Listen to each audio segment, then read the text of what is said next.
Bye, sweet Akara. Bye, sweet Akara. Audio Jungle.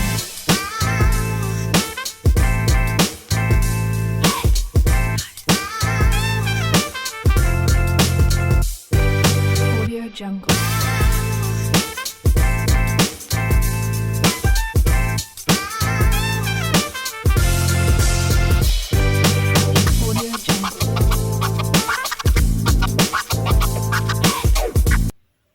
Hello. I want to give you people gist. This is called Midnight Gist Series. Midnight Gist. Don't tell anybody. We'll be doing it between us. Let me give people gist. Something that happened many years ago. This is far back when I was 7 years old. Between 7 and 9 years old. Eh? Okay. So when I was 6, my aunt came from Jos to where we were living then in Benue State. So my aunt came, my dad's younger sister, God rest her soul, she's late now. She came, she was looking good, looking all nice, all beautiful. And she came. It's been a long time since I had seen her. So she came and she was like, oh, after she talked to my dad and everything, she was like, oh, who wants to follow me back to Jos? So me, waka waka.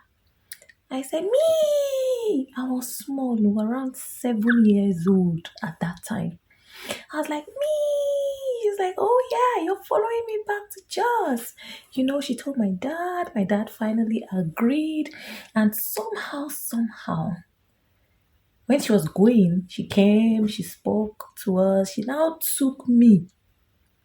I packed my load and I followed her to Jos. It was me, her, and my cousin that were living together. My cousin is just like a year or so older than me. She was just like a year older than me. So we're living there.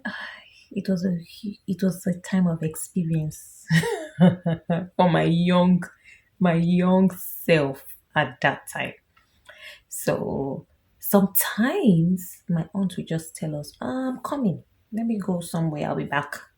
Meanwhile, when she said that, let me go somewhere, I'll be back in. There's no food at home. There is nothing for us to eat or for us to survive with at home. So she would just say, I'm coming, I'm coming. She was a hot babe, going around doing things. She was single, had kids, but she was single at that time. So my cousin that lived with her and me was her daughter. So she lived with the two of us, and I looked like her even more than my cousin. So she would tell everybody, this is my daughter, this is my daughter. Everybody believed her. So she she would tell us, I'm coming, let me go somewhere and come back. Just now, coming back. My auntie will go in 1 week. Nobody will see her. Now we don't have food in the house. I remember at that time, I think I was around 8. At that time, there was a day, I will not forget that day. The first time in my life as I woke up in the morning, drank water till night and slept without food. So I decided to figure out a way to handle it. Me and my cousin and one guy around there, our age mate, his name was Paul. I don't know where he is right now. We went to somebody's farm behind our house, around our house area, and we dug out cassava. We dug out this cassava.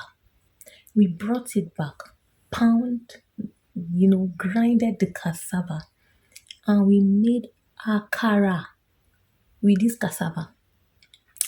When we made this akara, I carried this akara, put in a basket, covered newspaper on it, put it on a tray, carried it on my head, and started going around to sell. 8 years old. And It's funny to me now because I have a 9-year-old daughter and my son is 7. And I'm like, how? I was so tiny then, but I didn't know. Because when I look at my daughter and my son, I'm like, this is the age that I was when I was carrying Akara on my head, going from place to place to sell. My brothers and sisters, what if there was a pedophile or a killer somewhere that caught me? Or what if I did not come back one day? That's how I'll carry this Akara. I'll be going around, Akara! Bye, sweet Akara! Bye, sweet Akara! I was taking it around to sell. Okay. I'll sell and I sold some. When I sell it, I'll come back. The money that I get, I'll come back. I'll buy 1 cup of rice. I'll buy tin tomato. 8 years, 7, 8, 9 years child. I'll buy things to cook rice. I'll bring it to the house. Me and my cousin will cook rice and eat. That rice will take us for 2 days. When it finish, I'll make another akara. Carry on my head. Bye, sweet akara. And God save you during Azimi, during fasting. Muslims in church, they will chase me. I'll run and go to another place. Bye, sweet akara. At age 7, my parents did not know that I was going through. Doing all these things I was doing. That's how we survive until my auntie will come back. When my auntie will come back, how are you? Oh, strongest. I know you will survive. Next time, if she wants, she'll go again. I stayed there for 2 years until my father came and bundled me from there and took me back. If not, I don't know. I don't know what would have happened, but I thank God for that experience. And it's amazing how we can think of survival and we can start survival at a very young age. Because if you're in a difficult situation, you will find a way to get yourself out of it. And at 7, 8, 9, I was able to get myself out of that situation, and it amazes me. It amazes me that when I look at my kids now and I see how tiny they are, I'm like, I